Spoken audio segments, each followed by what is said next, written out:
Също така в 14 глава, 27 стих на Йоан, няколко глави назад, той казва следното: мир ви оставям, моя мир ви давам. Аз не ви давам както светът дава, да се смущава сърцето ви, нито да се бои. Искам да ви прочета още един превод. Превода, който е съвременният превод на Библията, който казва този стих последния начин: мир ви оставям, моя мир ви давам. Не ви го давам както дава светът. Не допускайте в сърцата си тревога и страх.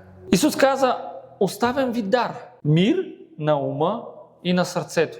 И мирът, който давам, е дар, който светът не може да ви даде. Така че не се притеснявайте и не се страхувайте. Имайте мир, не се безпокойте и не се страхувайте. Хайде, кажи на човека до себе си: имай мир. Кажи му: имай мир.